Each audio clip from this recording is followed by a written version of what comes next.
Hey guys, tonight we begin with the remarkable and often forgotten fates of female pirates. These were women who defied their times, wore breeches, commandeered ships, and terrified the royal navies until they were caught. And that's when things got really interesting. So before you get comfortable, take a moment to like the video and subscribe, but only if you genuinely enjoy what I do here.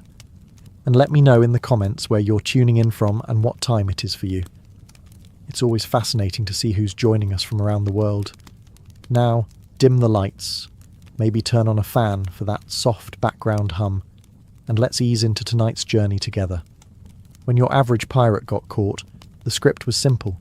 Trial, rope, applause from the crown, and maybe a few spectators vomiting during the hanging. But when a pirate was captured, unmasked, and turned out to be a woman, the entire judicial system came screeching to a halt like a drunk horse hitting a church wall. You see, the legal system of the 1600s and 1700s was perfectly efficient at executing men. Male pirates? Easy. Hang them high, hang them fast, and hang them publicly enough to discourage the next guy with a cutlass and poor career planning. But female pirates? That wasn't in the playbook. There were rules for sheep theft, witchcraft, and marrying your cousin's cousin by accident. But nothing on what to do when the bloodthirsty marauder turned out to be wearing a corset, or worse, trousers.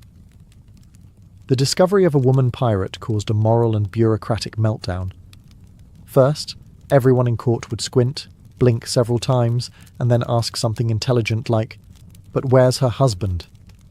Because clearly, a woman couldn't possibly be choosing a life of crime on her own. It had to be some man's fault, or Satan's, or both. The judges would frantically flip through outdated law books looking for the section titled Lady Pirates and Other Inconvenient Anomalies. Finding nothing, they would debate. Is she mad? Possessed? Hysterical? Is this some kind of elaborate prank? Meanwhile, the accused woman would sit there calmly, probably with a smirk, knowing full well she'd gutted a few officers just last week. Now, some courts did the expected thing.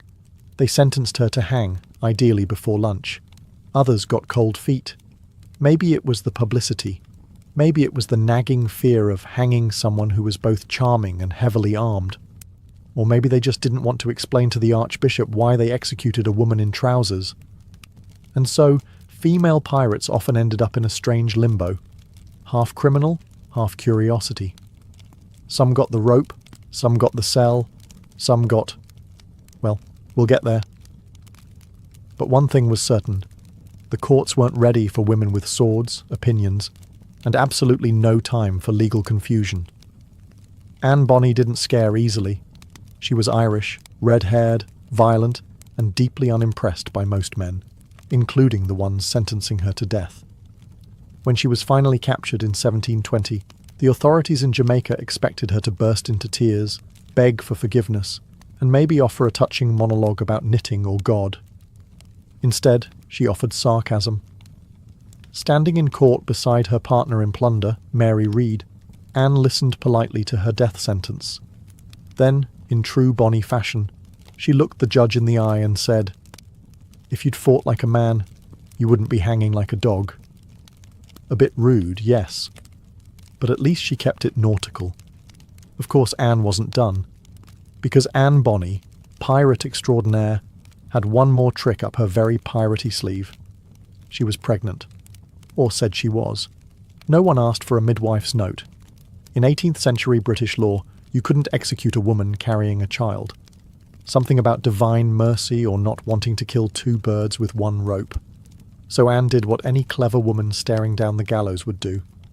She pled her belly. Not her innocence, her belly. And it worked. The court delayed the execution. It's unclear if Anne was actually pregnant, or just pulling a fast one with a well-timed craving for mangoes. Some historians suggest it was true. Others think it was theatrical brilliance. Either way, Anne avoided the noose. While most of her male crew dangled like wind chimes in a hurricane, she was sent to prison, where she conveniently faded from official records. There are rumours, of course, that her rich father bought her release, that she started a new life, that she wore breeches until the end and probably insulted everyone along the way. What's certain is she didn't hang, which, in pirate terms, is basically retirement. Her case wasn't just unusual, it set a bizarre precedent. Suddenly, pirate trials became something out of an Elizabethan maternity ward. Female pirates began pleading pregnancy like it was a standard legal move. "I object, Your Honour, and also I'm with child." Anne Bonny didn't just beat the system, she embarrassed it.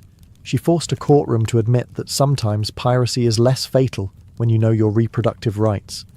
If Anne Bonny was fire, Mary Red was steel, stoic, blunt, and built like someone who could win an arm wrestling contest against Poseidon. Mary spent most of her pirate life dressed as a man and fighting like one too, which was, inconveniently, how she ended up in court, charged with piracy and sentenced to hang right alongside Anne. Like Anne, Mary invoked the legal escape hatch of the 18th century, pregnancy. She too pleaded her belly, which sounds like a bad stomach excuse but was, in fact, the world's oldest get-out-of-gallows free card. The court, unable to argue with biology, postponed her execution. But here's where Mary's story takes a cruel detour. Unlike Anne, who vanished mysteriously into legend or suburbia, Mary didn't get a second act. While imprisoned in Jamaica's famously unhygienic and deeply uncharming prison cells, Mary fell ill, most likely from a combination of disease, pregnancy complications, and the general ambience of rotting food and tropical despair. There's no record of her giving birth. Just a quiet death in her cell. No epic escape, no last duel, no sarcastic courtroom zinger. Just fever and a grim ending for one of piracy's toughest women. History, it seems, sometimes prefers its legends half-finished. Some say she died from jail fever, possibly typhus or dysentery, or some charming colonial blend of the two. Others suggest childbirth may have gone badly. Either way, the result was the same. No gallows, but no freedom either. Just another woman whose story ended in a forgotten cell while the men in wigs debated whether or not she was ladylike enough to hang. Her death was less dramatic than her life, but maybe that's the cruel symmetry of piracy, swashbuckling at sea and silence on land. What Mary Red left behind wasn't a treasure map or a legacy of violence, but a quiet reminder that even the fiercest pirates could still be undone by something as ordinary as disease and bureaucracy. While Anne Bonny and Mary Red became legends in the Caribbean, halfway across the world, a woman named Ching Shi was playing piracy on hard mode, and winning. Ching Shi didn't command a sloop or a gang of 30 rowdy drunkards. No, she commanded an entire armada. At her peak in the early 19th century, she led over 300 ships and somewhere between 20,000 and 80,000 pirates, depending on whether your source is a historian or someone trying to impress a date. She wasn't just a pirate queen, she was a floating, tax-evading empire. And unlike Bonny and Reed, Ching Shi wasn't captured, because she had the audacity and the intelligence not to be. As the Chinese Navy, Portuguese ships, and even British forces tried and failed to shut her down, Ching Shi made a wild move. She negotiated, with everyone, at once.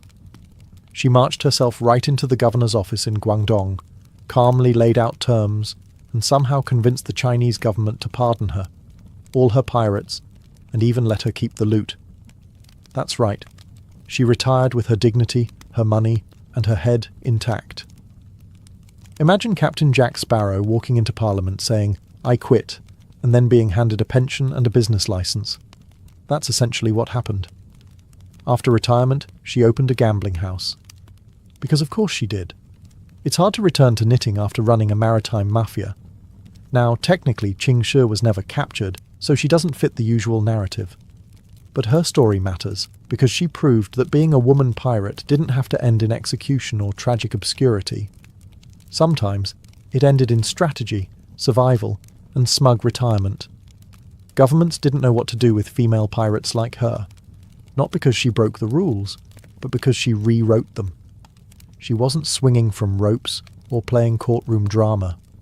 She was running logistics, organizing supply chains, and executing power moves that made warlords nervous. Qing Shi didn't just avoid punishment. She negotiated her way out of it and walked away richer than most of the men who ever tried to catch her. In most courtrooms of the 18th century, if you were a pirate, your fate was sealed. But if you were a pregnant pirate, suddenly things got weirdly merciful. Welcome to the world of pleading the belly, a phrase that sounds like someone's trying to get out of gym class, but was actually a legal defence rooted in English common law. The idea was simple. Executing a pregnant woman would be killing an innocent life, and even 1700s justice systems knew that was a bad look. So, when a female pirate stood trial, all she had to do was claim she was with child. She didn't need proof right away, just enough confidence to trigger the delay. The court would then appoint a panel of women, called a jury of matrons, whose job was to examine the prisoner and declare, often with minimal training and maximum awkwardness, whether she was telling the truth. The science was, let's say, imprecise. If you burped too confidently, you might get off. If you looked too thin, you might hang anyway. Some pirates were actually pregnant. Others were clearly bluffing, stuffing their shirts with rags or oranges, or simply crossing their fingers and hoping the matrons were half blind or extremely charitable. But once the plea worked, it bought time. Months, sometimes years. And time in prison wasn't always a death sentence. It was a chance. For some, that meant escape. For others, it meant hoping public interest faded, or that a pardon arrived, or that a bribe made its way into the right powdered wig. Judges, for their part, were often annoyed. They didn't enjoy being outwitted by pirates, let alone pregnant pirates who rolled into their courtroom with sass and legal loopholes. But the law was the law. Even if the accused had once burned a merchant ship for fun, if she had a baby on board, the court had to wait. It was piracy meets technicality, a standoff between justice and reproduction, and somehow, reproduction won more often than expected. So while most male pirates met a swift and swinging end, some female pirates lived longer, not because they were innocent, but because they were either very pregnant or very persuasive. Either way, it worked. And the court, red-faced and flustered, was left muttering, "She pleads the belly." Again? Once the courtroom drama ended and the execution was either delayed or avoided entirely, authorities had to answer an even more awkward question. Now what? You couldn't just let a female pirate walk away. She'd be back at sea faster than you could say, "Where's my ship?" But you also couldn't toss her into a regular prison without causing a complete scandal. After all, most prisons were designed for men who stole chickens, not for women who stormed merchant vessels and stabbed officers. And so began the awkward dance of pirate storage. Female pirates were often placed in makeshift holding cells, converted rooms in forts, abandoned houses, or, if things were really dire, chained up somewhere nobody wanted to be, like a damp cellar under a governor's office. These were not glamorous accommodations. Think less Pirates of the Caribbean, more bad Airbnb in hell. Sometimes they were locked up with other women. That led to moral panic, because what if they spread their pirate ideas like a virus? What if the other women caught ambition? In other cases, they were held completely alone, under tighter security than actual murderers. Why? Because they were scary. Not just for their crimes, but because they had already broken the biggest unwritten rule of the time, being a woman who didn't care what men thought. Prison guards often didn't know how to handle them. Do you treat her like a lady, like a criminal, like an unpredictable force of nature with a sailor's vocabulary and a dagger hidden somewhere unpleasant? There were no training manuals for that, and if the female pirate was famous, things got worse. Locals would gather to gawk, newspapers printed lurid headlines, and some guards started taking bribes to let in spectators. Yes, people paid to look at the pirate lady, history's first true crime sideshow. But in the long term, prison was a gamble. Conditions were appalling. Disease was everywhere.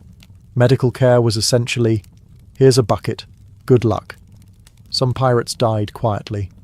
Others lingered, growing older, angrier, and more forgotten with every passing year. Still, it beat the gallows. Barely. When authorities didn't know what to do with a captured female pirate, and prison was full, inconvenient, or just too messy, they sometimes turned to the most baffling solution of all: marriage. Yes, really. Instead of executing or indefinitely imprisoning a woman who had spent years plundering ships, governments occasionally decided, you know what might solve this? A husband.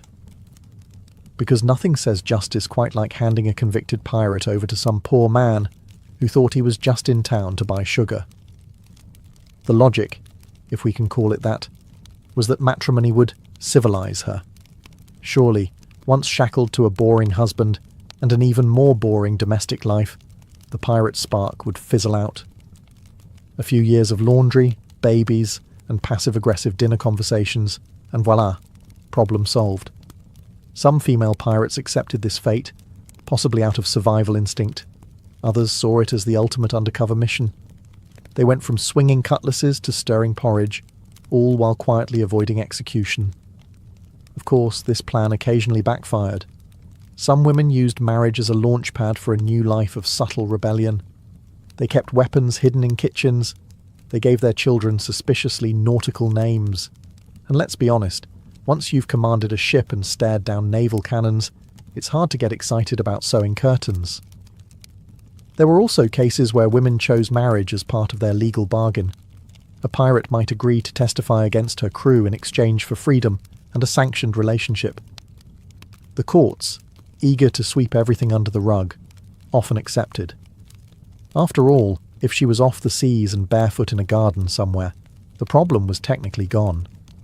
Sometimes she married another pirate, because nothing says romance like mutual felony. But this solution also tells us something deeper about how authorities viewed women criminals. They didn't want justice, they wanted control.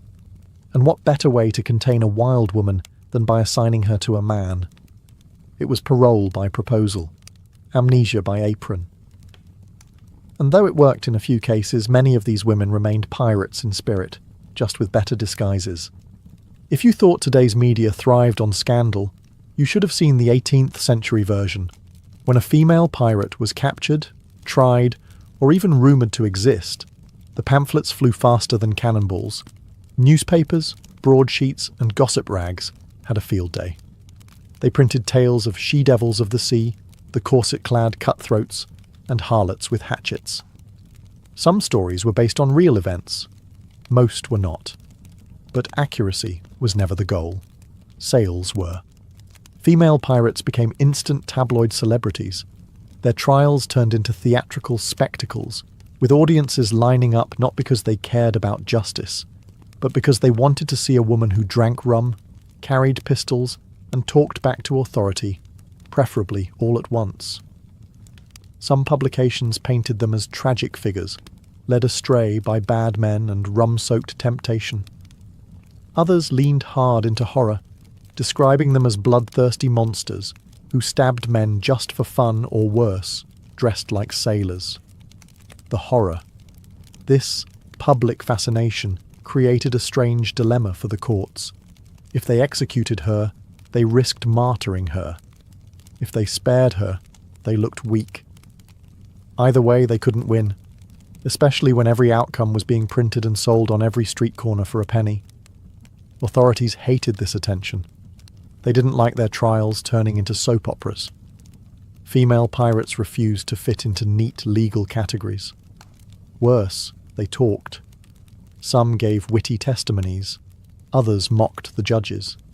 A few made biting political remarks that probably had courtroom scribes quietly choking on their ink. And the public ate it up.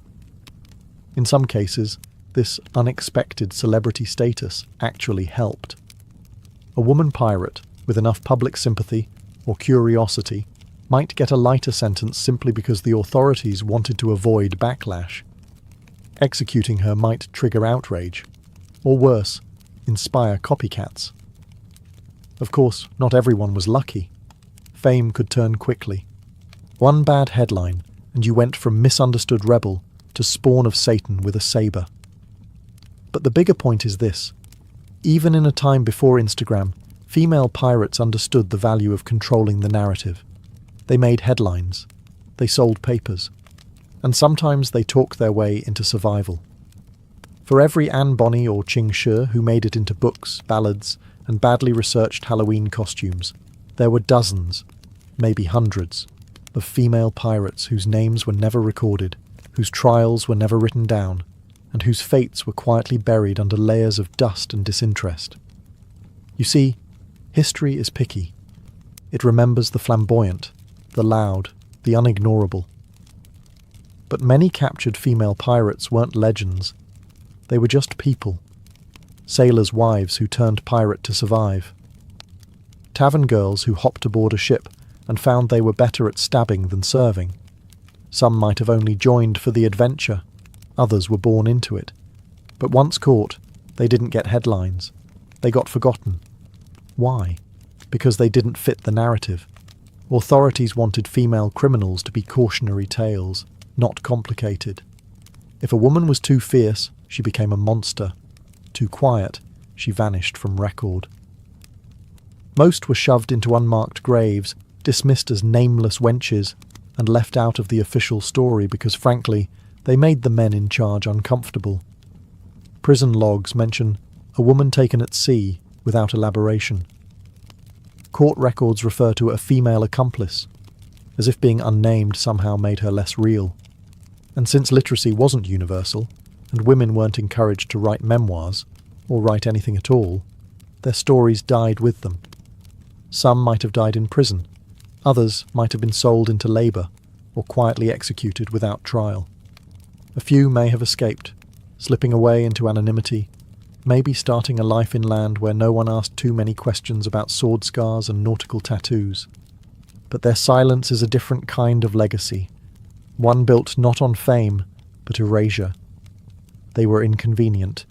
They disrupted neat history. And so they were swept under the rug, like evidence at a royal scandal.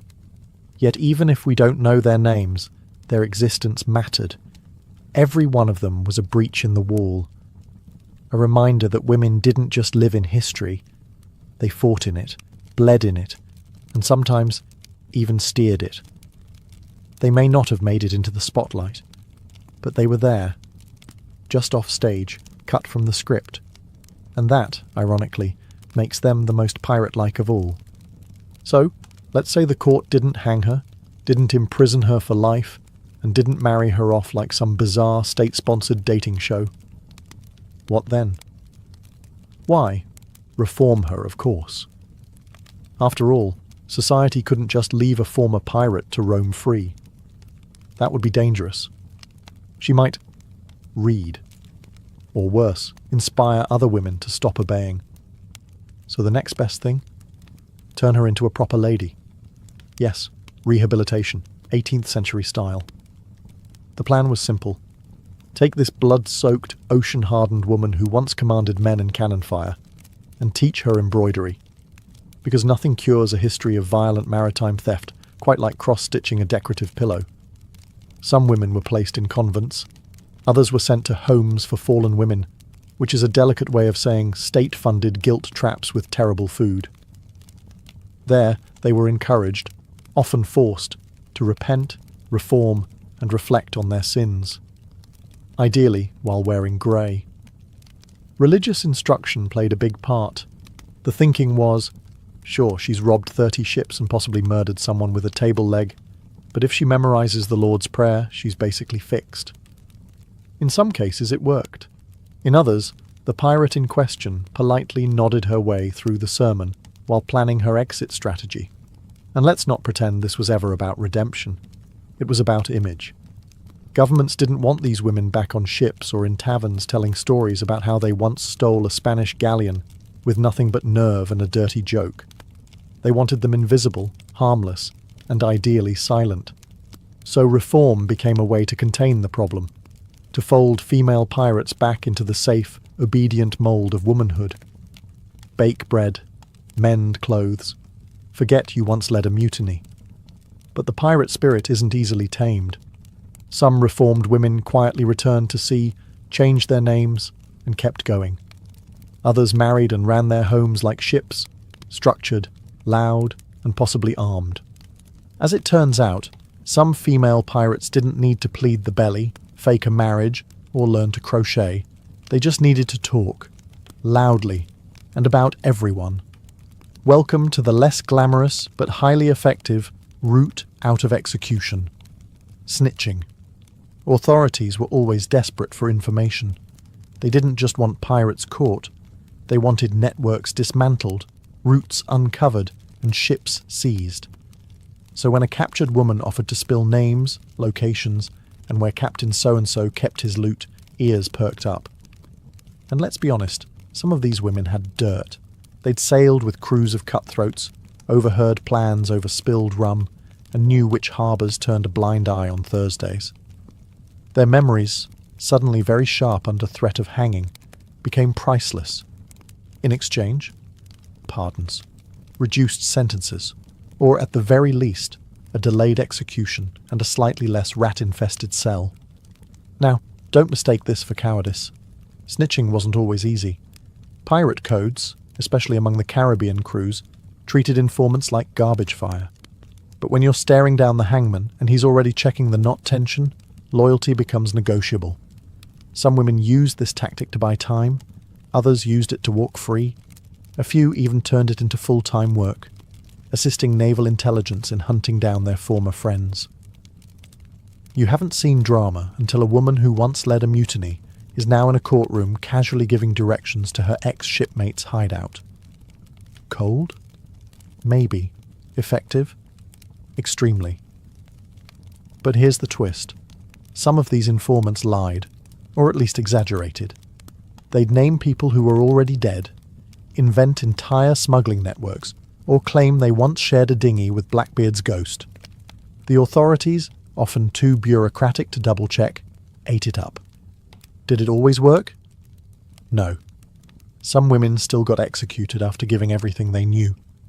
But others walked away scot-free, probably laughing all the way back to a quiet coastal village where no one knew they once threatened a Spanish captain with a hot poker. Turning informant was the ultimate pirate pivot. Less heroic, more strategic, less cutlass, more clipboard. Not every female pirate escaped the noose. For every Anne Bonny who pled her belly or Ching Shi who out-negotiated an empire, there were others who reached the end of the rope.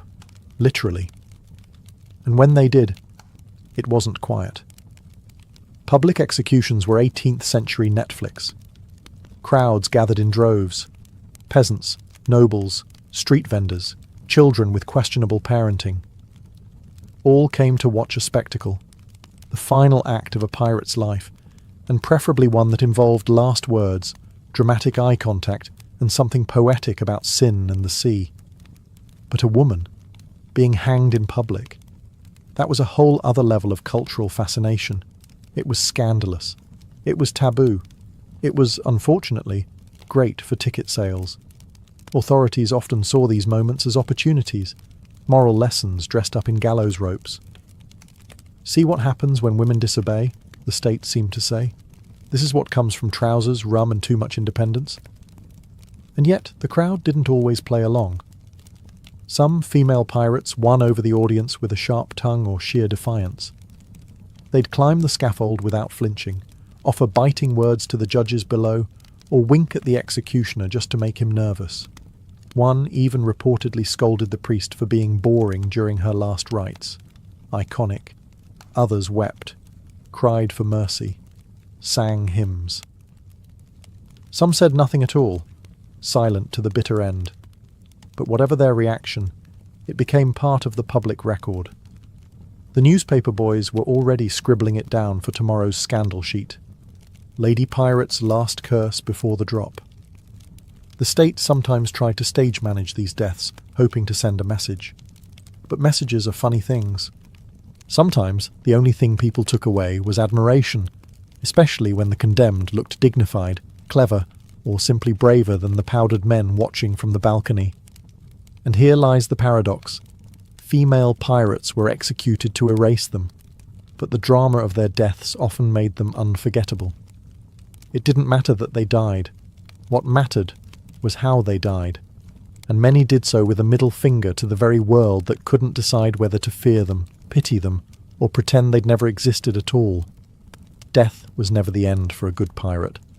Not when there were ballads to be written, myths to be inflated, and history books desperately trying to turn women into metaphors. After a female pirate's capture, whether she was hanged, imprisoned, or mysteriously disappeared into retirement, her story usually didn't stop. Instead, it got rewritten. Not by her, of course, but by men. Mostly men with quills, questionable motives, and an unhealthy addiction to moral lessons. Writers took these women and reshaped them like clay. If she died young, she was a tragic seductress. If she survived, she was a cautionary tale. If she outsmarted the system, she was either a freak or a fraud. Nuance? Never heard of it. Over time, actual facts got buried under layers of narrative glitter. Anne Bonny became a wild redhead with a cutlass in one hand and a rum bottle in the other. Mary Red was turned into her loyal sidekick. Ching Shi became a caricature of exotic danger, and countless other women were compressed into the same tired headline, "She dressed as a man," as if trousers were the real crime. And of course, for the pirates who escaped record entirely, their stories were absorbed into folklore. Anonymous pirate queens popped up in poems and pulp novels, often bearing suspiciously familiar traits: vengeful, seductive, and inevitably punished. Apparently, the only thing worse than a woman with a sword was a woman with a happy ending. But sometimes, these stories backfired. As the centuries passed, readers stopped seeing female pirates as cautionary tales, and started seeing them as icons: rebellious, independent, terrifying in all the right ways. The same narratives meant to scare people into obedience instead inspired them to ask, wait, why weren't there more of them? And that's the legacy. These women, in life, were hunted, tried, and punished. In death, they were twisted, sensationalized, or erased. But in legend, they thrived. They became symbols of defiance, messy, complicated, gloriously inconvenient reminders that women didn't just exist in history, they rattled its bones. After hearing the stories of Bonny Red and Ching Shi, you might wonder, why weren't there more female pirates? Were there really so few? Or were they simply never allowed to be remembered? Short answer: sexism. Longer answer: institutional, cultural, maritime, legal, and logistical sexism, with a generous sprinkling of fragile masculinity and body odour. For one thing, ships were overwhelmingly male spaces. Many navies and private crews outright banned women on board, citing superstition, bad luck, and the age-old belief that if a woman joined a voyage, everyone would get distracted and crash into a rock. Apparently, centuries of navigation training could be undone by a pair of hips. Women who did sail often had to disguise themselves. Trousers, scarves, flattened chests, deep voices. They lived double lives just to be allowed on deck. And if discovered, they weren't applauded. They were often thrown overboard or worse. This wasn't a world that tolerated female ambition, let alone female violence. Even in the criminal underworld, misogyny held fast. Male pirates could be grotesque murderers and still gain nicknames, songs, and sympathetic biographies. A woman pirate, meanwhile, was either a seductress, a fluke, or the embodiment of unnatural evil. There was no middle ground. And when women were caught, their stories were filtered through the same narrow lens. Officials wrote them off as camp followers, wives of pirates, or simply mistakes. Their crimes weren't taken seriously, but their existence was treated like an insult. So yes, there were likely more female pirates than we know. But they didn't get the headlines. They didn't get the trials. They didn't get the ballads. They got footnotes. Or worse, silence. That erasure wasn't accidental. It was deliberate. History prefers its rebels to be predictable. And there's nothing predictable about a woman with a cutlass, a crew, and absolutely no intention of making anyone comfortable. The few who made it into the history books were the loudest, boldest, or most difficult to ignore. The rest? They vanished into the fog of unnamed sailors, buried under the assumption that piracy was a boys' club. But let's be clear, the sea didn't care about gender, and neither did the gunpowder. Only the people writing the records did. So, what did happen to female pirates after capture? Well, some were hanged, some died in prison, some got married, some pled pregnancy, a few talked their way out. One negotiated a retirement package that would make any CEO weep with envy, and most were forgotten. But the real story isn't just about what happened to them after capture. It's what their captures reveal about the world around them, a world that found women with swords more terrifying than entire armadas. These were women who defied expectations, geography, law, and fashion norms. They boarded ships when society told them to stay home. They killed when told to be kind. They led when told to follow. And when they were finally cornered, society didn't just punish them for piracy. It punished them for existing outside the roles assigned to them. Every response to their capture, whether it was execution, imprisonment, forced reform, or convenient historical amnesia, reflects less about their crimes and more about the deep discomfort they caused. Not because they were pirates, but because they were women who refused to behave. Their stories, varied and incomplete, still managed to disrupt tidy narratives. They force us to look beyond the caricatures of history and into the faces of real people who were complicated, clever, angry, resourceful, and sometimes very, very tired. And yes, they were criminals. Let's not romanticize murder and theft just because someone wore a cool hat while doing it. But let's also not pretend the men they sailed with were saints either. The only difference? The men were expected to be violent, the women weren't. That's what made them dangerous.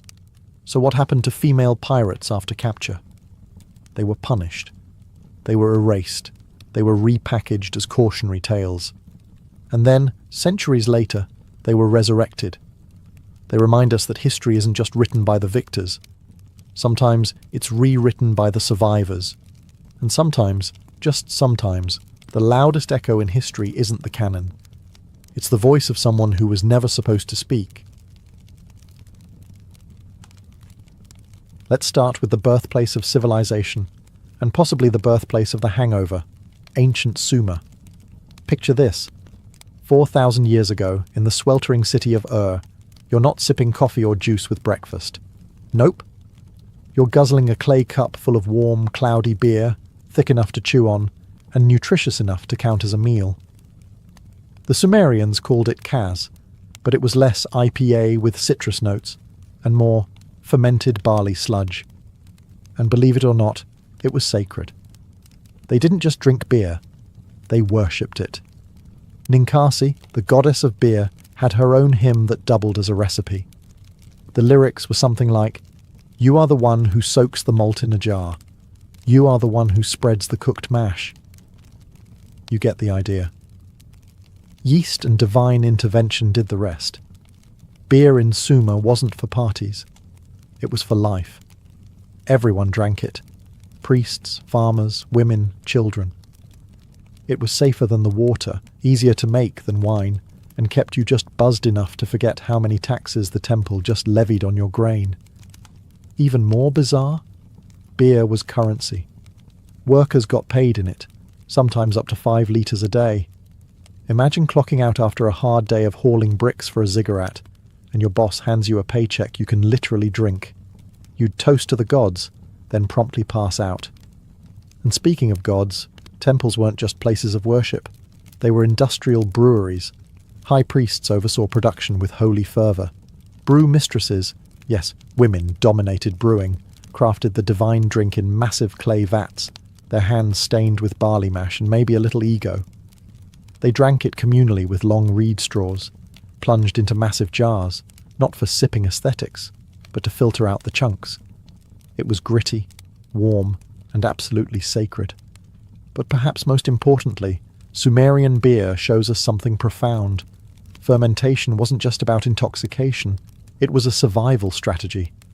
It sterilized water, extended grain stores, and created a culture where drunkenness wasn't shameful. It was expected. If the Sumerians gave beer its soul, the Egyptians gave it swagger.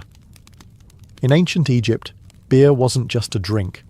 It was practically a food group.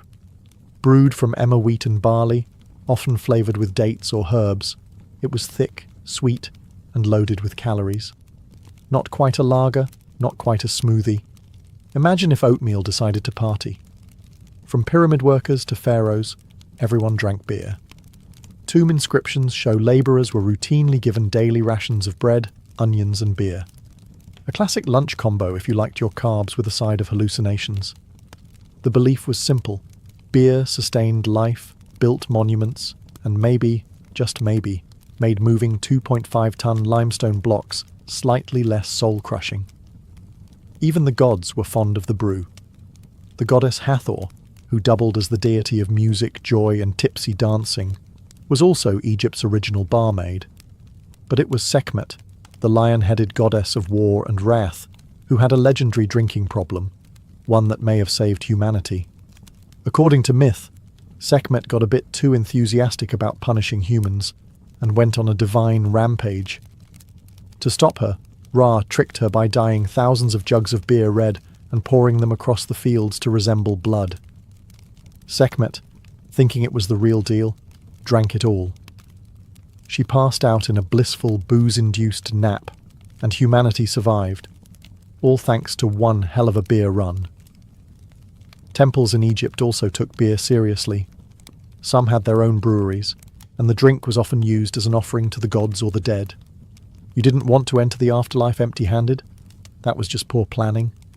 A few jars of beer tucked into your tomb, and you were ready for eternity with a respectable buzz.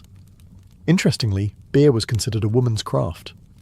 Brewing was done primarily by women, often in the home, and some rose to hold official titles like Mistress of the House of Beer. So yes, ancient Egypt had beer ladies before it had pyramids. In the end, Egyptian beer was more than just a beverage. It was a symbol of fertility, vitality, and divine favour. And if Sekhmet's story is any clue, it could also stop the apocalypse, one hangover at a time. If Sumer and Egypt worshipped beer, the ancient Greeks practically made wine their national identity. In fact, they'd probably look at beer the way we look at gas station sushi, suspicious and vaguely barbaric. To a Greek, real civilization began with fermented grapes and a well-structured toast. Wine in Greece wasn't just a drink. It was an intellectual lubricant. And where did all that lubricated intellect go? Straight into the symposium, a boozy all-male drinking party that was part frat house, part TED Talk, and part late-night therapy session.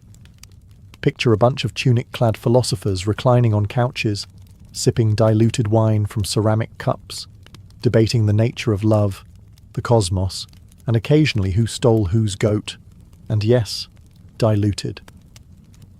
The Greeks almost never drank their wine straight.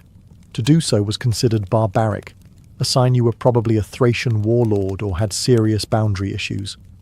The proper mix was about 1 part wine to 3 parts water, just enough to keep you sharp, and a little dramatic. Presiding over the whole event was the symposiarch, basically the party planner/wine cop.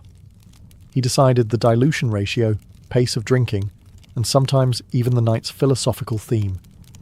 Think Socrates meets a modern DJ, but with more moralizing and fewer lasers. Wine wasn't just for parties, though. It was medicinal, sacred, and symbolic. Doctors like Hippocrates prescribed it for everything from digestive issues to melancholy.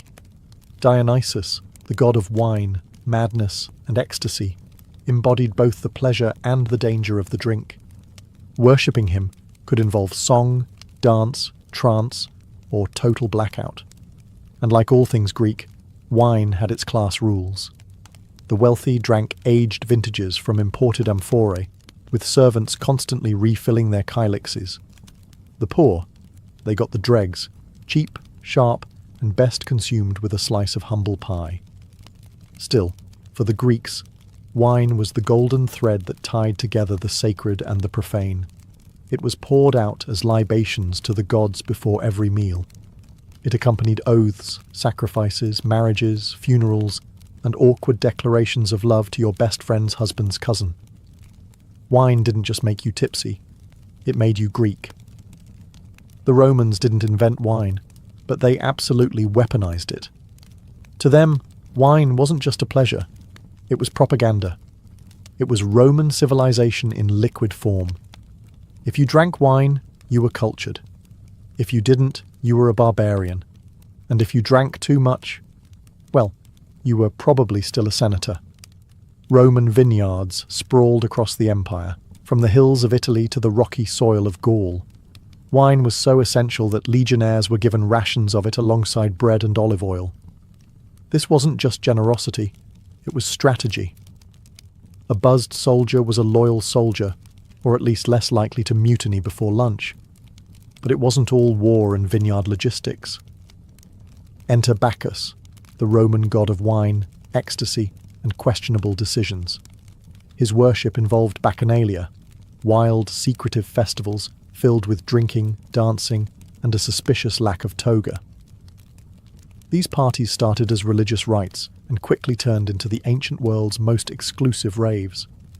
That is, until the Roman Senate got nervous and banned them in 186 BCE.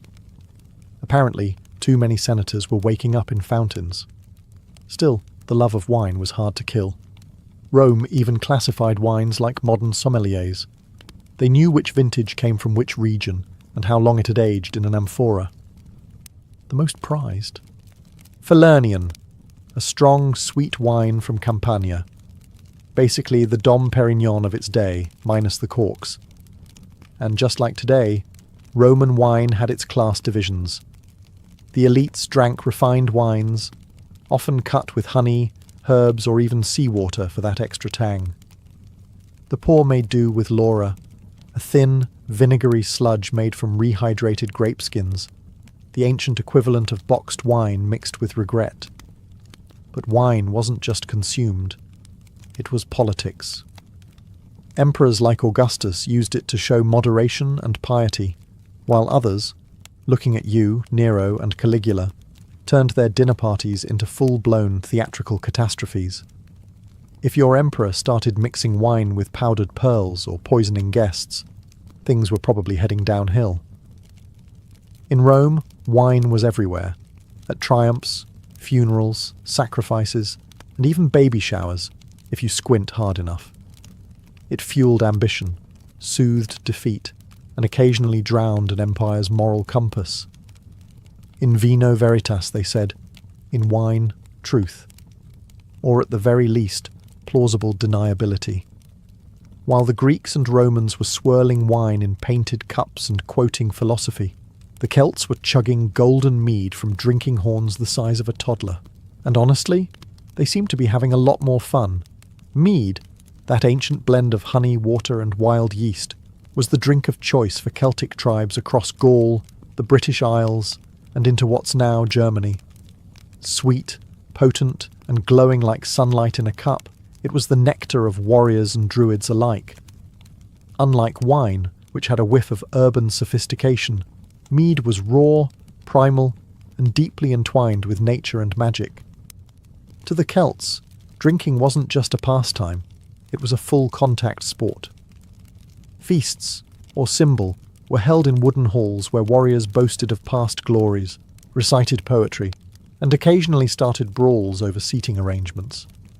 The mead would flow freely, often poured by a woman of status known as the mead giver, who wasn't just handing out drinks, she was bestowing honour and hierarchy. One sip could elevate your reputation, or end your evening with a black eye and no trousers. And then there were the druids, the bearded mystics who allegedly used mead in their rituals. Mead was believed to open the mind to divine inspiration, especially after the third cup. It was associated with fertility, prophecy, and maybe hallucinating that your cow was speaking Latin.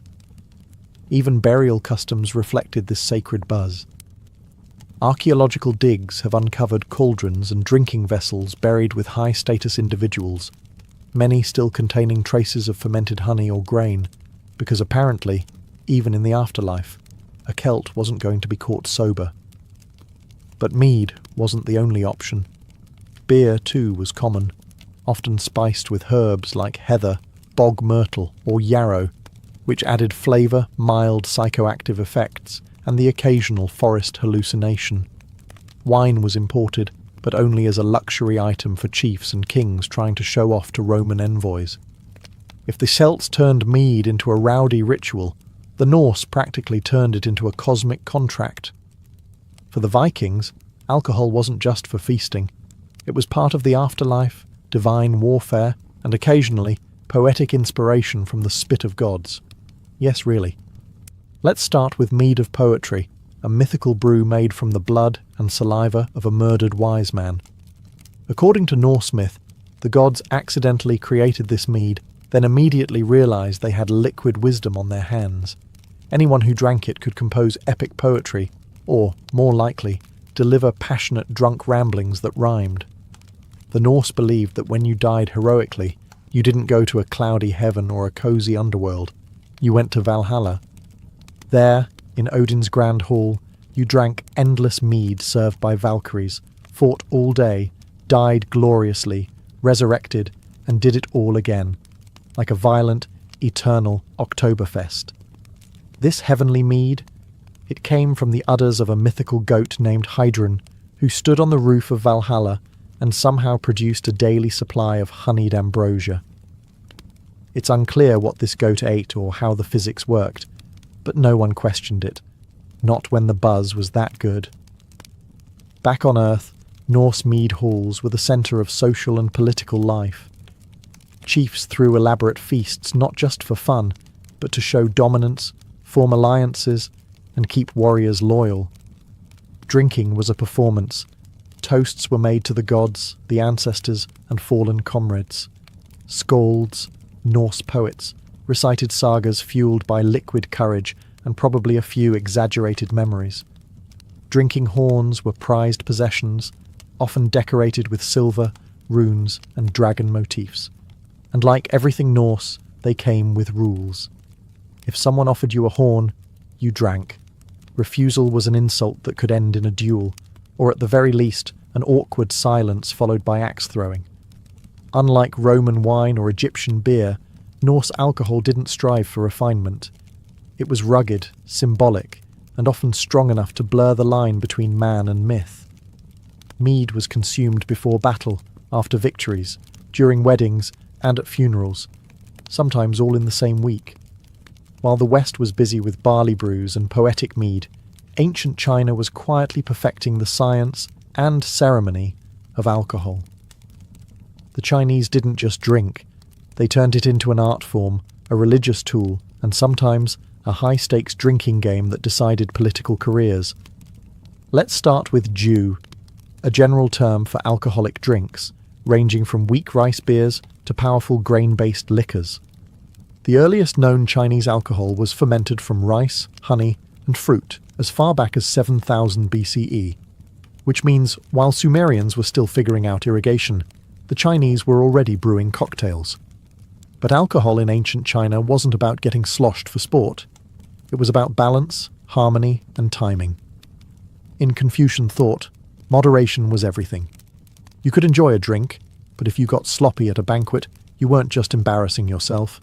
You were disrupting the moral order of the universe. So, no pressure. Rituals were at the heart of Chinese drinking culture. Alcohol was poured as offerings to ancestors, to heaven and earth, and at state ceremonies. Emperors hosted elaborate banquets where ministers were expected to drink, but not too much. One wrong toast and you might wake up unemployed, or exiled. And then there were the drinking games. Oh yes, ancient Chinese banquets weren't all chopsticks and poetry. They played games with dice, riddles, and even spinning arrows to determine who would drink next. Loser chugs. Winner? Also chugs. It was less about winning and more about surviving without offending anyone's honour. Poets and scholars elevated alcohol into muse fuel. Li Bai, the legendary Tang dynasty poet, famously wrote his best verses while drunk, sometimes while trying to embrace the moon's reflection in a river. He once claimed that a pot of wine among the flowers was all he needed to feel the universe open up. To be fair, we've all had that one poetic moment after 3 shots of baijiu. The alcohol itself evolved too, from cloudy rice wines to clear distilled spirits like huangju and baijiu, the latter being so potent it could sterilize a battlefield wound, or create one if shared too freely. While other civilizations drank to party, the ancient Indians may have been sipping their way to enlightenment, or at least trying to. Enter soma, one of the most mysterious and mythically loaded drinks in human history. Was it wine, a mushroom, fermented plant juice? No one really knows. What we do know is that it was sacred and strong. Mentioned over 100 times in the Rig Veda, the oldest of the Vedic texts, soma wasn't just a beverage. It was a god, a living, breathing deity you could drink. According to the hymns, soma flowed in a golden stream, rushed like a stallion, and made the drinker feel immortal. You know, the usual symptoms of too much ancient chemistry. Soma was consumed by priests during fire rituals and sacrifices, its effects believed to bring clarity, divine vision, and possibly some epic hallucinations. The drink was pressed from an unknown plant, mixed with milk or water, filtered through wool, and offered to the gods before being consumed by the humans. Talk about a divine chain of custody. The priests claimed that after drinking soma, they could commune with Indra, the thunder god, and even see the heavens split open. Whether that was actual communion or just early psychedelic microdosing is still up for debate, but not everyone was allowed to chug the sacred stuff. Soma was restricted to Brahmins and ritual specialists, a kind of priestly happy hour with cosmic consequences. No casual sipping here. Drinking soma was an act of spiritual elevation, not social lubrication. Eventually, the original soma plant disappeared, either lost to time, climate change, or someone accidentally eating the last patch during a vision quest. Later texts, like the Atharvaveda, refer to soma more metaphorically, as the elixir of life or the nectar of the gods. Some scholars believe that Amrita, the drink of immortality in Hindu mythology, is its evolution, a spiritualized version of the old divine cocktail. Even today, the mystery of soma fascinates historians, botanists, and mystics alike. Was it a hallucinogenic mushroom, a fermented milkweed, something now extinct? Whatever it was, its effects were profound enough to shape an entire religious worldview. Across ancient civilizations, alcohol was sacred, medicinal, social, and sometimes utterly catastrophic. For every priest singing hymns over a sacred brew, there was a king somewhere chugging himself straight into chaos. Because while fermentation could build empires, it also had a bad habit of unseating the people in charge. Take Alexander the Great, conqueror of most of the known world. Sure, but also a notorious binge drinker who once downed a massive bowl of unmixed wine in a contest, and never recovered. Some say that wine, mixed with exhaustion and perhaps poison, led to his death at the age of 32. Others say the real poison was thinking you could outdrink your own troops. In China, during the Shang dynasty, King Di Xin was infamous for his lake of wine and forest of meat, a literal lake filled with alcohol surrounded by trees hung with roasted animals. He invited guests to drink until they fell in, which honestly sounds like the world's deadliest pool party. Spoiler, the dynasty collapsed soon after. Shocking. And let's not forget the Roman emperors. Caligula mixed wine with madness. Nero, during his theatrical dinners, drank until he wept, often for himself. Commodus, who fancied himself Hercules reincarnated, was known to drink and brawl in the arena. All of them saw their reigns descend into cruelty, paranoia, and very public meltdowns, often fueled by fermented grapes and a profound misunderstanding of moderation. Even the Norse sagas warned of kings who drank too deeply. A drunken ruler couldn't hear the gods, lead in battle, or even stay upright at a feast. And in a culture where honor meant everything, slurring your words in front of your warriors was not just embarrassing, it was disqualifying. Ancient texts across cultures warned against excessive drinking. Confucius preached restraint. Vedic hymns warned of spiritual distraction. Even the Greeks, for all their wine worship, drew the line at public drunkenness. It wasn't the alcohol that was the problem. It was the loss of control. The moment the cup ruled the king, everything else started to fall apart. In ancient Egypt, dogs weren't just companions. They were sacred symbols, status symbols, and sometimes even divine intermediaries. Forget chasing sticks in the backyard. These dogs lounged in palaces, attended royal hunts, and were buried in tombs with more ceremony than most humans. Pharaohs and nobles adored their canine companions. Greyhounds were particularly prized for their sleek form and hunting prowess. These weren't scrappy village mutts. They were regal, pampered animals with names like Reliable, Brave One, and North Wind, actual names found etched into tomb walls. Some were given titles, jewellery, and personal attendants. In a way, they were both pets and minor celebrities in the royal court. Dogs were also deeply tied to religion. The jackal, Egypt's most dog-like creature, was associated with Anubis, the god of embalming and the underworld. He wasn't just some ominous figure lurking around pyramids. Anubis was a protector, guiding souls through the afterlife.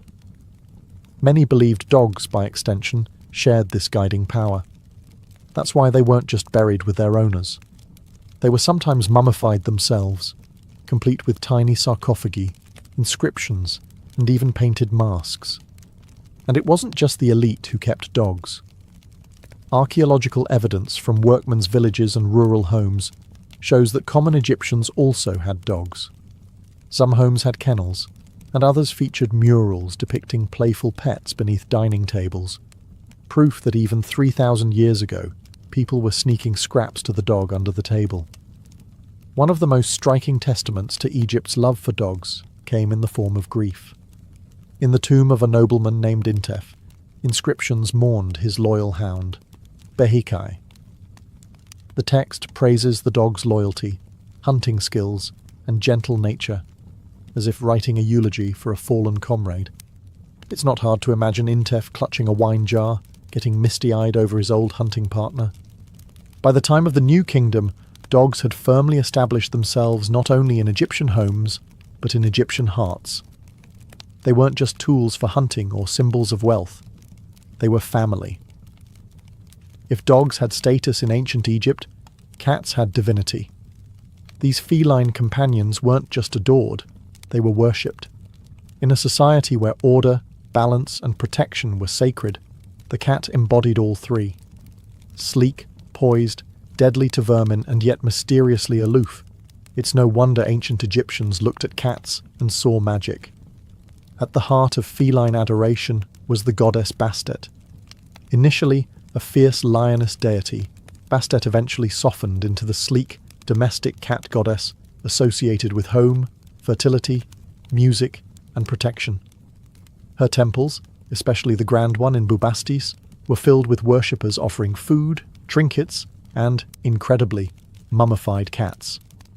Lots of them. Thousands upon thousands, lovingly wrapped and buried like royalty. Imagine an ancient pet cemetery the size of a small town. But cats weren't just sacred in temples. They were deeply woven into daily life. They kept granaries free of mice and homes free of snakes. More importantly, they became treasured household companions. Tomb paintings show women holding cats like children, petting them during meals, or letting them lounge beneath chairs at banquets. Some cats even wore decorative collars and golden earrings. That's right. Ancient blinged-out cats roamed the halls of nobles' homes like furry fashion models. The bond between cat and human was so strong that harming a cat, even accidentally, could bring serious punishment, sometimes even death. Killing a cat, even by mistake, was a capital crime. That's not a metaphor. That's written law. When a Roman soldier killed a cat during the Ptolemaic period, a mob murdered him on the spot. No one intervened, not even the pharaoh. And in death, many cats were honoured like royalty. Mummified cats have been found with intricate wrappings, painted faces, and nestled in carved sarcophagi. Some were even buried with their owners, or vice versa. One woman's tomb inscription refers to her cat as "my beloved who walks with me in the field of reeds," a poetic reference to the afterlife. The Romans, ever the imitators and refiners, took the concept of pets and elevated it into a lifestyle.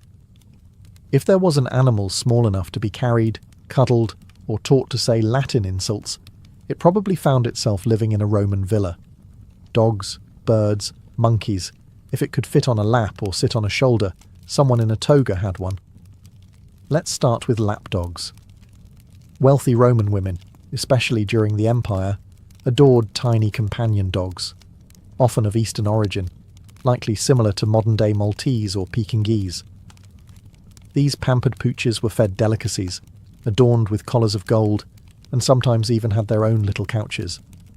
One famously mourned lapdog, whose epitaph survives, was praised as more gentle than a dove, and a companion who never barked unnecessarily. High praise, especially in a city full of senators. But dogs weren't the only Roman favourites. Exotic birds, particularly parrots and starlings, became fashionable among the elite.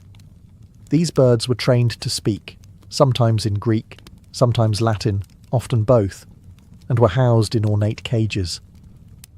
One parrot reportedly greeted guests at banquets with a cheerful "Ave," until it tragically died of overexcitement.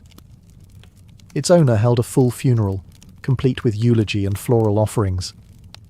Romans, after all, loved spectacle, even for birds. Monkeys were another status symbol, imported from distant parts of Africa and India. They were considered amusing, if occasionally chaotic, additions to the household.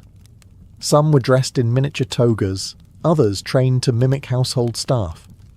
They were the original ancient pranksters, cute, clever, and just likely to fling something unpleasant across the atrium. Romans also had a fondness for unusual pets like dormice, which, yes, were sometimes pets and sometimes dinner. Tortoises, snakes, and even peacocks were kept by those who wanted to display a bit of exotic flair. A senator with a peacock in his garden was signalling both wealth and "look how much I don't care about practicality." But pets weren't just about comfort. They were statements of power, taste, and connection to distant provinces. In a world of conquest and empire, a parrot that could recite Virgil or a dog from Persia wasn't just a companion, it was a flex. In imperial China, pets weren't just playthings. They were portals to harmony, discipline, and beauty. While Western nobles paraded their lapdogs and parrots, Chinese emperors were quietly cultivating living art, goldfish gliding in porcelain bowls, crickets chirping in carved cages, and dogs that symbolized loyalty, luck, or even cosmic balance. Let's start with goldfish. Not the snack, the spectacle. Originally bred from carp during the Tang dynasty, goldfish weren't just pretty. They were prized for their colour, their form, and their tranquil presence. By the Song dynasty, emperors and scholars were breeding them selectively, displaying rare varieties in ceramic basins and ornate garden ponds. Watching their graceful movements was a meditative exercise, like scrolling through Instagram, if Instagram had fins and perfect feng shui. Then there were crickets. Yes, crickets. Kept in tiny cages made of bamboo or ivory, these little insects weren't just pets, they were musical companions. Their chirping was considered calming, poetic, even spiritual. Song dynasty poets wrote verses praising the quiet melancholy of cricket song, while children in the Qing era raised them like athletes for chirping contests. Some were even fed better than the household servants. Small lapdogs also held a special place, especially among the aristocracy. Breeds like the Pekingese and Shih Tzu weren't just cute, they were imperial symbols. Bred to resemble Chinese lions, they were considered sacred, even semi-divine. Legend has it the Pekingese descended from lions who shrank themselves out of love for Buddhist monks. Whether true or not, it's one of the few stories where the punchline is adorably fluffy. These imperial dogs were often carried in sleeves, pampered in silk-lined baskets, and guarded by eunuchs, because in the Forbidden City, even your dog had bodyguards. But the Chinese approach to pets wasn't just about cuteness. It was about aesthetic and emotional discipline. A pet's purpose was to cultivate patience, serenity, and connection to nature. To watch a goldfish was to reflect. To listen to a cricket was to appreciate impermanence. To hold a Pekingese in your sleeve, that was just good taste. In ancient Mesoamerica, pets weren't just cuddly companions. They were spiritual guides, elite status symbols, and sometimes dinner. The line between animal friend and sacred being was blurry, and honestly, that's exactly how the Aztecs, Maya, and other cultures liked it. Let's begin with the Xoloitzcuintli, better known today as the Mexican hairless dog. It wasn't bred for its looks, which were, let's say, acquired taste, but for its profound spiritual role. The Xolo was believed to be a psychopomp, a guide that escorted the souls of the dead to the afterlife. When someone died, it was common for a Xolo to be sacrificed and buried alongside them, ensuring safe passage through the 9 treacherous levels of the underworld. Not exactly the warm, fuzzy goodbye most pet owners hope for, but hey, it was a noble job. These dogs were also kept in homes as companions, guardians, and surprisingly, as a food source during ceremonies. Yes, they were both beloved and barbecued. In Mesoamerican logic, something so spiritually significant had to be honoured in every way, even gastronomically. Cue the awkward dinner conversation. Then there were jaguar cubs. Among the Maya and the Aztecs, jaguars weren't just apex predators. They were celestial beasts, warriors of the gods, and living embodiments of power. Elite rulers sometimes kept jaguar cubs in palace zoos, not just to flaunt their status, but to commune with divine strength. Imagine walking into a noble's courtyard and seeing a spotted killing machine napping beside a fountain. You wouldn't question his authority, or his sanity. Turkeys were also domesticated, but again, they weren't just for the plate. In Maya households, turkeys were seen as sacred messengers and were sometimes given names and housed indoors. In rituals, they stood in for human sacrifices, a gobble-for-life trade that the turkey probably didn't appreciate, but historians certainly do. Parrots, too, were adored. Brightly coloured macaws were kept for their feathers, symbolism, and shrieking conversation. Some were trained to mimic speech and used in ceremonies. Others were simply admired, living rainbows perched on clay rooftops. The ancient Greeks didn't just value animals for labour or sacrifice. They brought them into their homes, their myths, and occasionally their philosophical debates. While they weren't quite the cat videos crowd, they appreciated the quiet loyalty of dogs, the comic personality of birds, and even the suspiciously clever nature of geese. Yes, geese. We'll get to that. Let's begin with dogs. For Greeks, dogs were not only loyal companions, but also symbols of devotion and protection. The most famous ancient dog might just be Argos, Odysseus's old hound who, after 20 years, recognizes his master the moment he returns to Ithaca. It's a heartbreakingly loyal moment in Homer's Odyssey, and probably the first recorded "who's a good boy" in literary history. Guard dogs were common, especially in rural homes. Large, shaggy breeds like the Molossian hound were prized for their ferocity, big enough to intimidate intruders, yet tame enough to sleep beside their owners.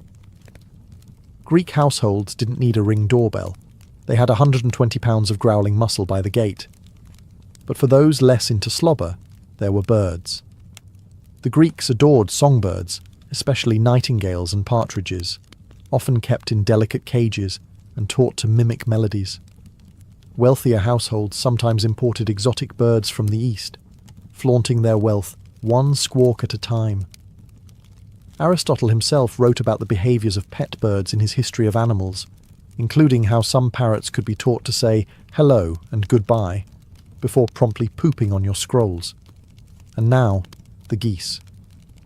These honking sentinels weren't just barnyard filler. They were alarm systems.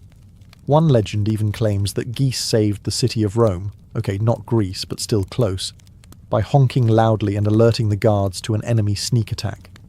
Greeks, being competitive, likely had equally paranoid geese guarding their temples and granaries. Philosophers also had a soft spot for animals. Diogenes the Cynic, known for living in a barrel and rejecting all social norms, famously admired the simplicity and honesty of dogs, so much so that he embraced the term cynic, derived from the Greek kynikos, meaning dog-like. His companions were often actual strays. The ancient Persians knew a thing or two about elegance, and their pets were no exception. From majestic falcons to the origins of the now iconic Persian cat, animals in Persia weren't just decorations. They were messengers of class, spirituality, and surprisingly, tools of soft power. Let's start with the Persians' pride and purr, the Persian cat. While the breed as we know it today is a modern refinement, long-haired cats are believed to have originated in the mountainous regions of ancient Persia, modern-day Iran, where their thick coats protected them from the cold. These cats were prized for their beauty, their calm demeanour, and their ability to nap with regal indifference, a trait shared by many emperors. Though not mentioned by name in early Persian records, artistic depictions and artifacts suggest cats were kept in noble households, where their grace symbolized refinement and wealth. But Persians didn't just keep cats, they cultivated full-blown menageries. The Achaemenid kings, particularly Darius and Xerxes, kept private zoos filled with exotic animals collected from across their vast empire. Lions, leopards, bears, and rare birds weren't just trophies, they were proof of the empire's reach. Hosting foreign ambassadors beside a caged tiger? That's diplomacy with claws. Hunting animals were also central to Persian aristocracy. Falcons, hawks, and cheetahs were trained for the royal sport of hunting, known as baznama. Falconry was not only an elite pastime, but a symbol of discipline and harmony with nature. Training a bird to return to your glove was the ultimate show of patience and prestige. Persian miniatures from the Sassanid era show noblemen with their falcons perched elegantly on their wrists, ready for action, or more likely, posing for royal propaganda. Dogs also played a role, especially hunting hounds, which were used to chase gazelles and boars across the rugged terrain. Like their Egyptian and Roman counterparts, these dogs were named, cherished, and sometimes even buried with care.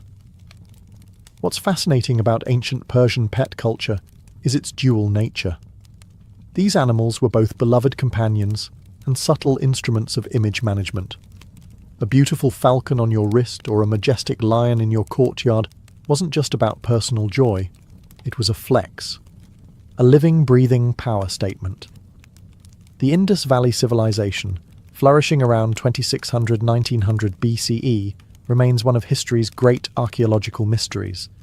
We can't yet read their script, their kings remain anonymous, and we still argue over how they fell.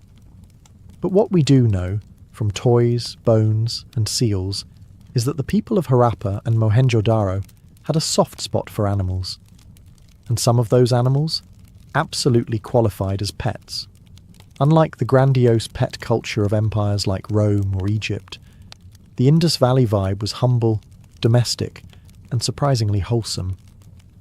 Archaeological digs have uncovered numerous clay figurines of dogs, not snarling beasts, but friendly floppy-eared companions with wagging tails. These were not symbols of conquest. They were beloved members of the household. Canine remains found near houses suggest that dogs lived closely with humans, helping guard homes, assist in herding, and, most importantly, providing companionship. The fact that dog toys were made for children, alongside tiny carts and animal-shaped whistles, hints that these creatures were part of daily family life, not just functional tools. Cats, too, made an appearance. Though less prominent than in Egypt, there is evidence of feline remains in residential areas. They were likely kept for their rodent-hunting prowess, essential in a civilization built on granaries, but also appreciated for their quiet presence. You can almost imagine a Harappan woman weaving textiles while a small cat snoozes in a sunbeam nearby. But the most iconic animal of the Indus Valley? The humped bull, featured on dozens of seals.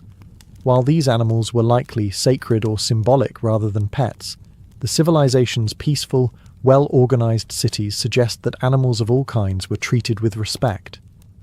Even elephants, which may have been semi-domesticated here before anywhere else, are hinted at in seals and figurines. Unlike other ancient societies, the Indus people didn't flaunt exotic animals or dramatize pet funerals. They seemed to value function, familiarity, and harmony. Their animals didn't need gold collars or mummified tombs. They just needed a space in the home and a job to do. In the ancient world, saying goodbye to a beloved pet was never taken lightly. Whether you were a pharaoh, a Roman matron, or a Mesopotamian farmer, the death of an animal companion often meant ritual, remembrance, and sometimes a miniature tomb with more flair than your average citizen. Let's start in Egypt, the undisputed champion of animal burials. Cats, dogs, monkeys, ibises, even crocodiles were carefully mummified, wrapped in linen, painted with loving detail, and buried in necropolises dedicated solely to animals. One site near Saqqara held over 4 million mummified ibises, a feathered tribute to the god Thoth, but also a sign that Egyptians didn't do anything halfway. Some pets were buried alongside their owners, or in their own sarcophagi, complete with inscriptions like "Beloved of the House" or "Faithful Companion in Life and Death." Basically, ancient pet headstones, but in hieroglyphs. The Greeks and Romans took a more personal, sometimes heartbreaking approach.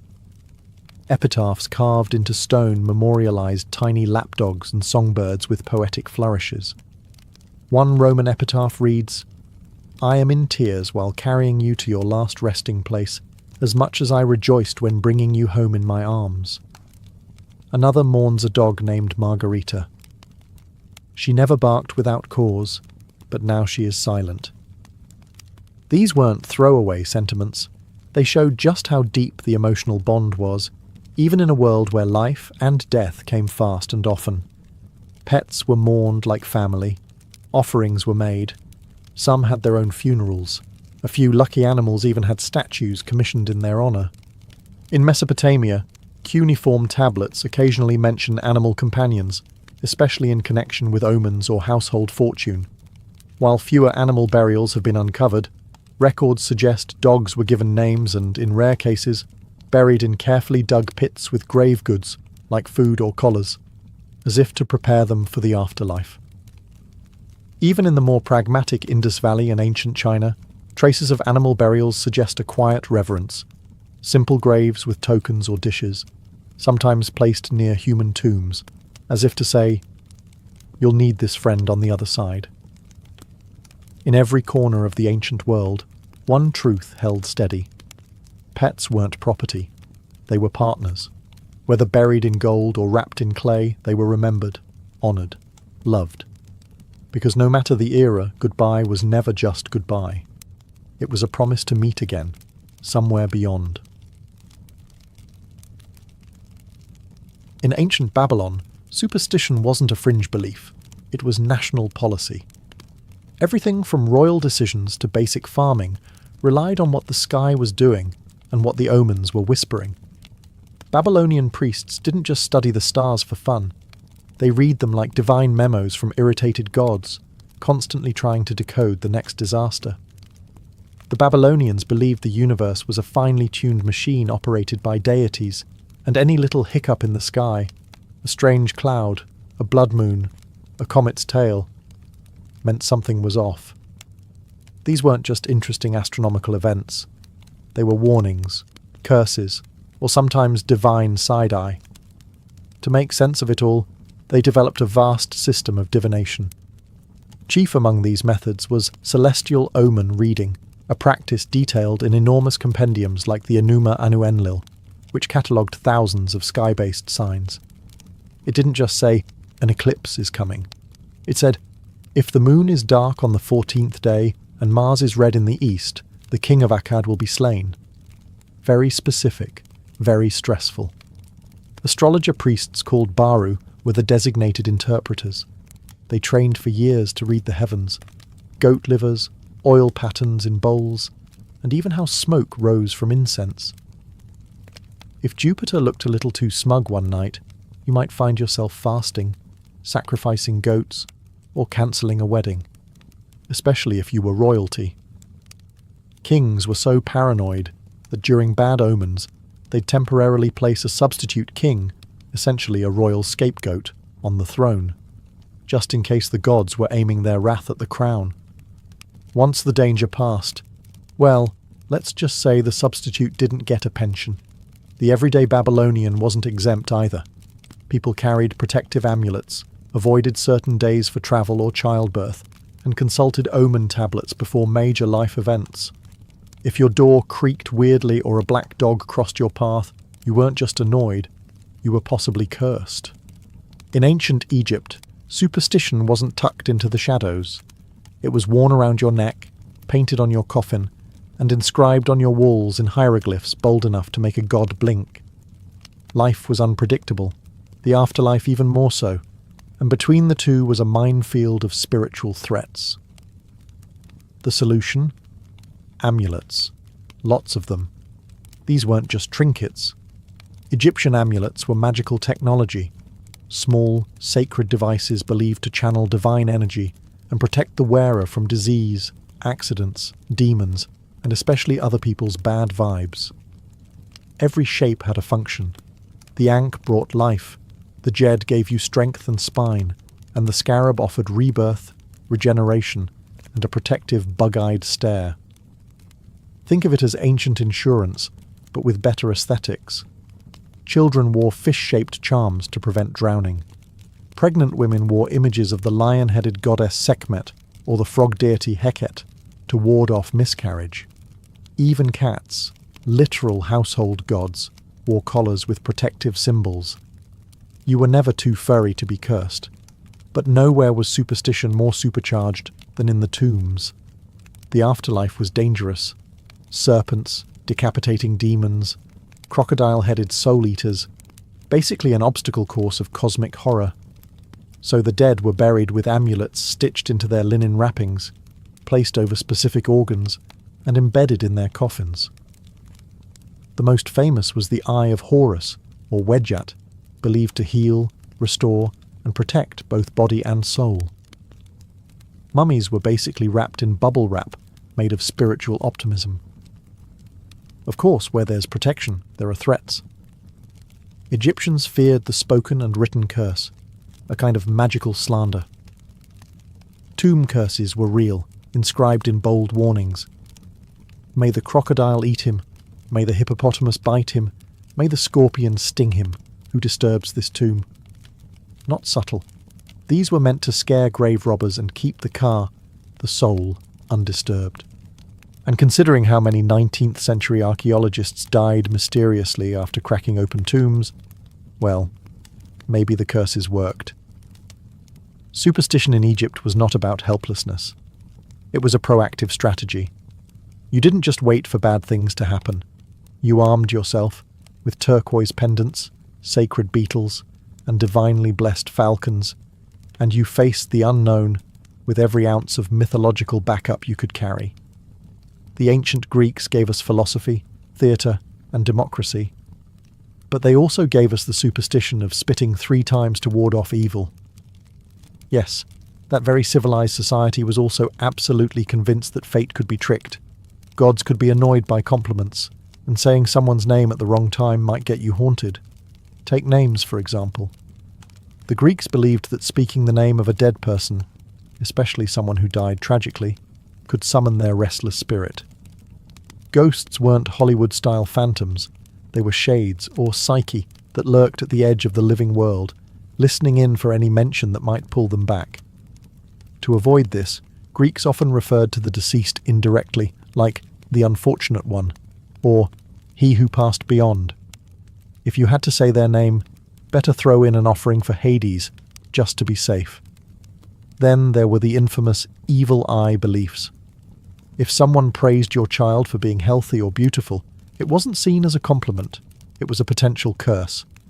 The gods didn't like arrogance, and fortune attracted jealousy. So Greeks developed countermeasures, wearing blue-eye amulets, tying red strings around babies, or, if all else failed, literally spitting.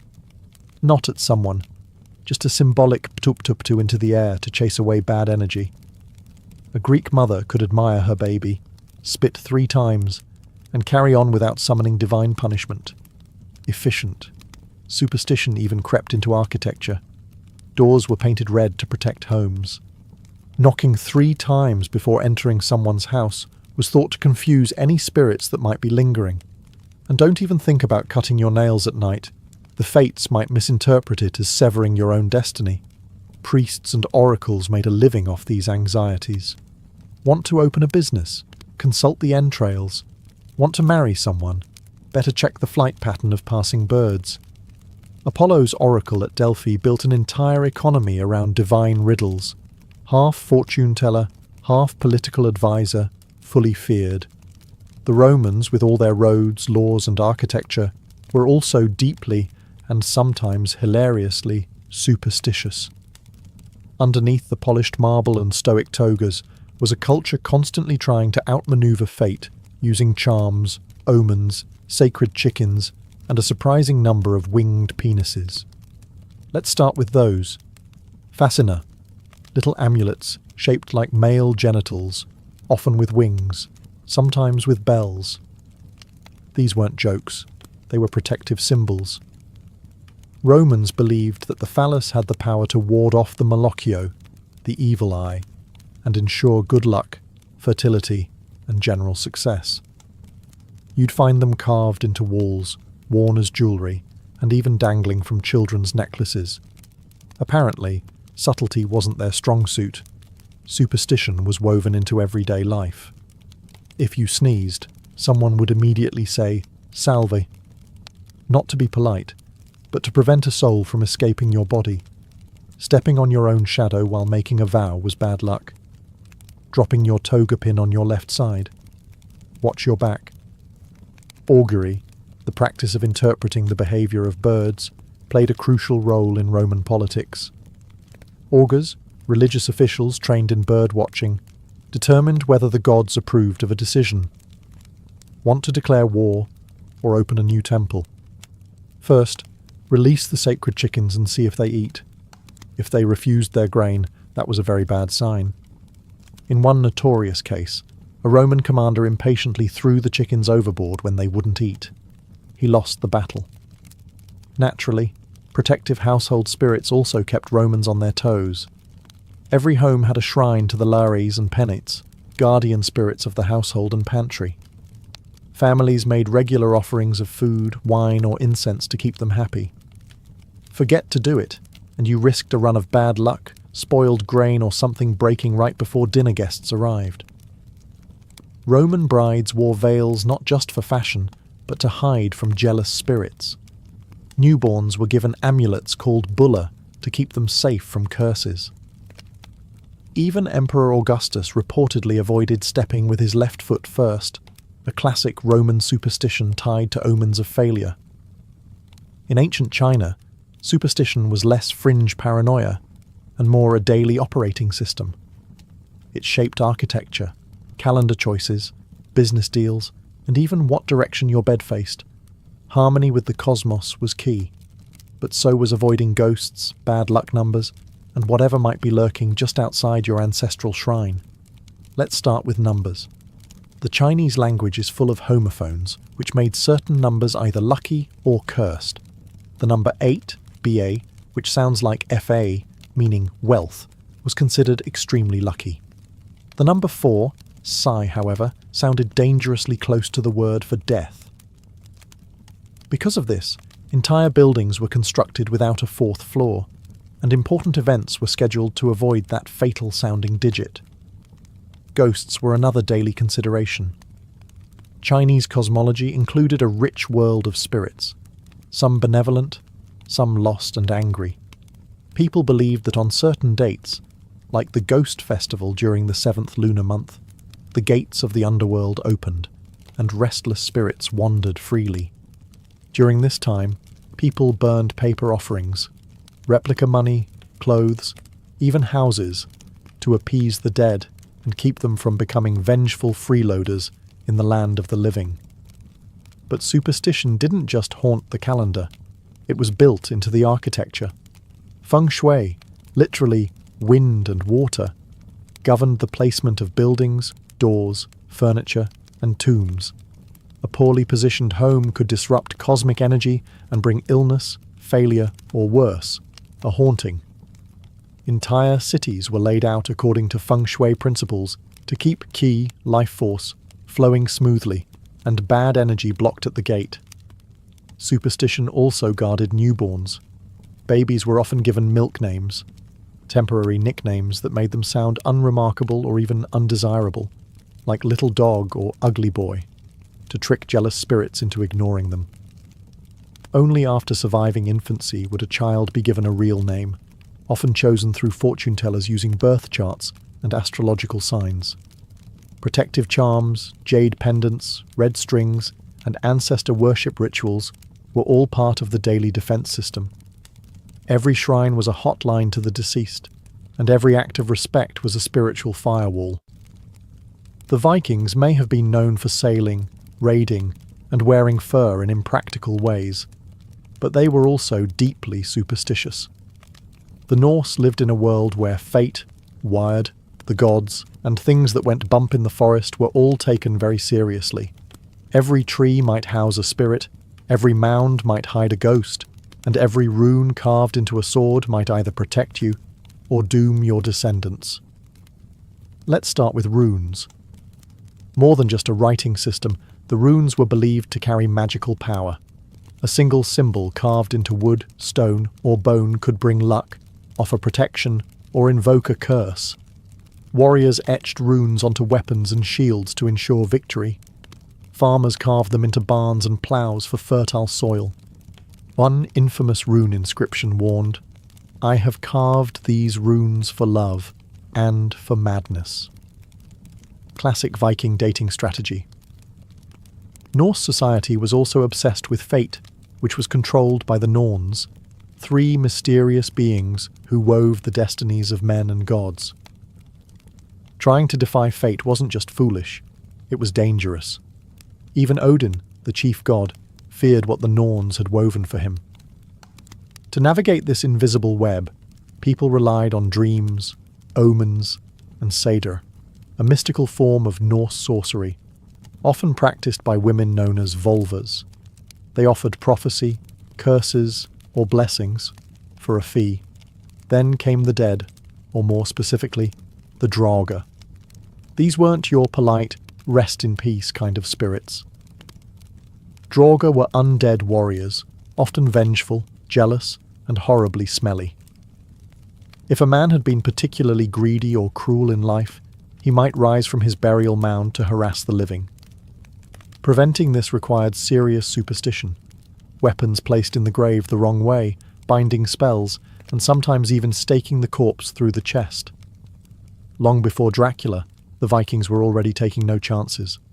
And let's not forget trolls, elves, and landvetter, local spirits of the land.